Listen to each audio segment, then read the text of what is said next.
Welcome back to my channel Passionate Seba. So in this video I will discuss some important previous year paper question for child development of CTET paper 1. इस video में आज मैं आपके साथ child development and pedagogy section 1 CTET paper 1 का discuss करूंगी और side by side उन क्वेश्चंस को और उनके आंसर्स को एक्सप्लेन करूंगी. Hope you like my video, so please like, share and subscribe my channel @Passionate Seba for more information and updates. Hello friends, welcome back to my channel Passionate Seba. So I will discuss part 1 of CTET paper 1 2019 year child development and pedagogy. So move to our first question is question number 1. The most critical period of acquisition and development of language is. सबसे ज़्यादा critical period क्या है language development का जब बच्चे की भाषा का विकास होता है. So the right answer of this question is option number 2, early childhood. Now move to our next question is question number 2.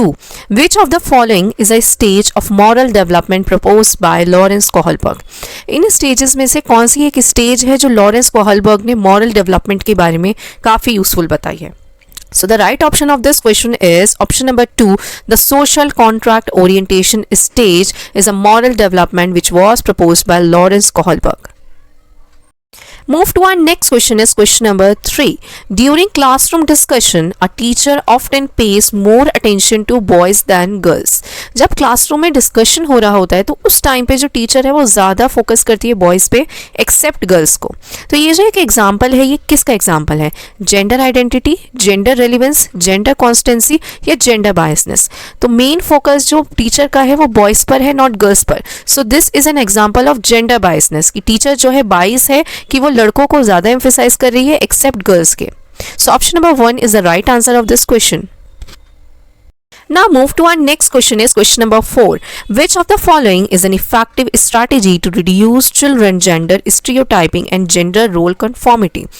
In options में से कौन सा एक इफेक्टिव स्ट्रैटेजी है जहां हम जेंडर स्टीरियोटाइपिंग थिंकिंग को रिड्यूस कर सकते हैं और जेंडर रोल कन्फॉर्मिटी को भी? So right answer of this question is option number 1, discussion about gender biasness. हम स्टूडेंट्स के आगे जेंडर बायसनेस का जो टॉपिक है उसके बारे में टीचर डिस्कस करे और बच्चों को बताए कि जो जेंडर बायसनेस है वो एक अच्छा एक्सपेक्ट नहीं है सोसाइटी के वेलफेयर के लिए.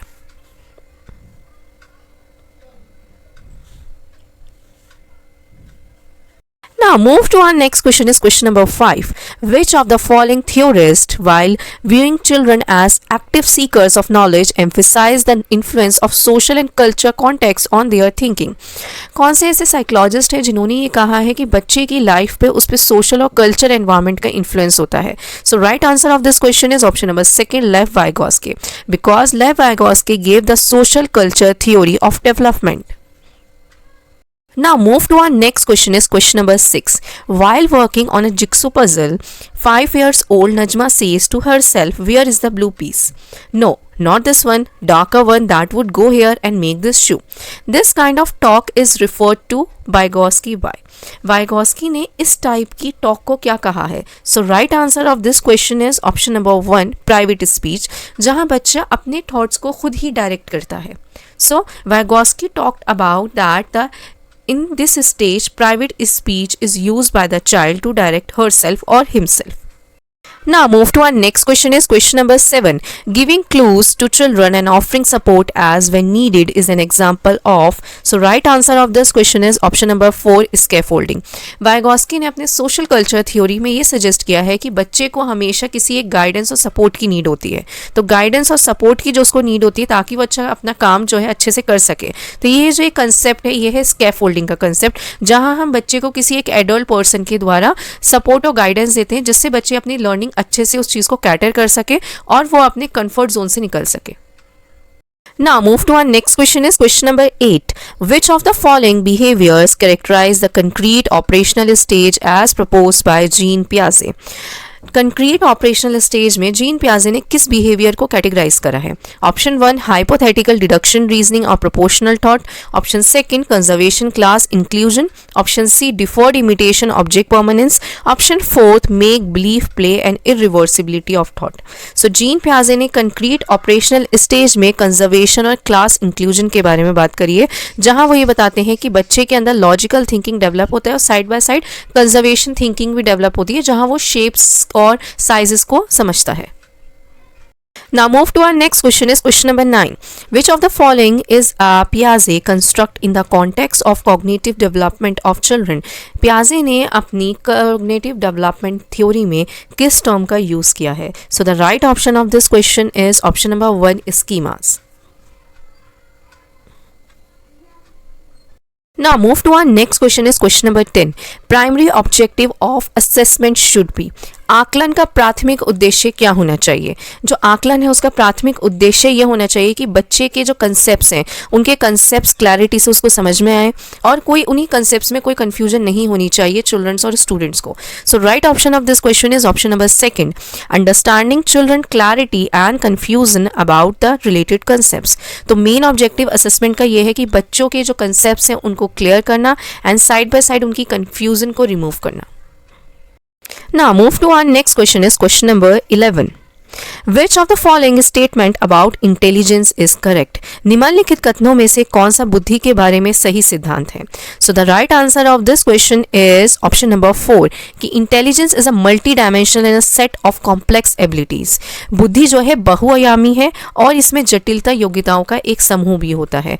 आपने सुना होगा कि हॉवर्ड गार्टनर ने एक टाइप ऑफ इंटेलिजेंस के बारे में बात करी है कि हर पर्सन के अंदर उसकी यूनिक इंटेलिजेंस होती है. So there are many types of intelligence and all persons possess a unique intelligent IQ level. Now move to our next question is question number 12.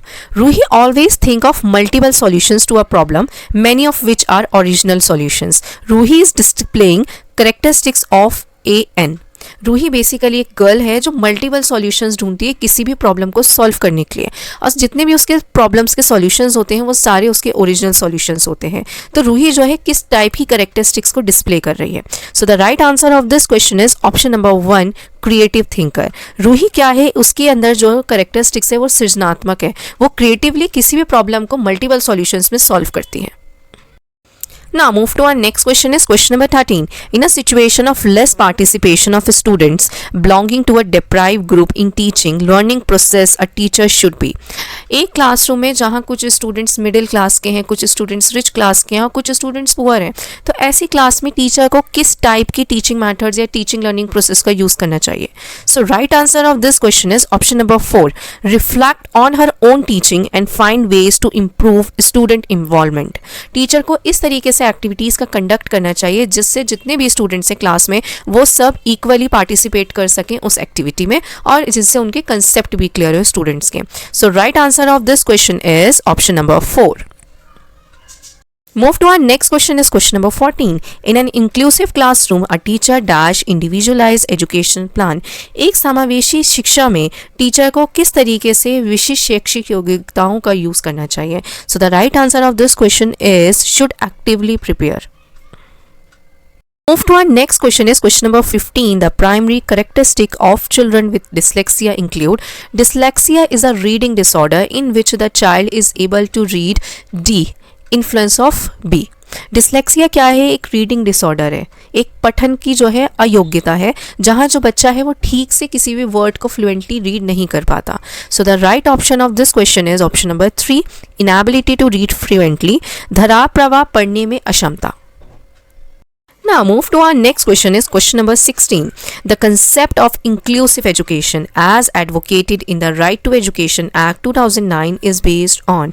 जो concept है inclusive education का, inclusive education में आपके normal students plus special students दोनों को ही teacher एक ही classroom में पढ़ाता है. So right option of this question is option number 3 is a right based humanistic perspective. ये एक मानवतावादी उद्देश्य है. Move to our next question is question number 17. In the constructivist framework, learning is primarily. So right option of this question is option number 4, focus on the process of meaning making. एक constructivist framework में जो learning है वो कैसी होनी चाहिए? Meaningful होनी चाहिए, जहाँ बच्चे को उस concept का meaning समझ में आए. So the right option of this question is option number 4. Now move to our next question is question number 18. Knife concept.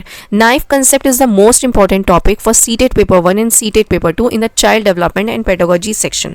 So अनेक घटनाओं के बारे में बच्चों के द्वारा बनाए गए सहजानुभूव सिद्धांतों के संदर्भ में एक शिक्षक को क्या करना चाहिए।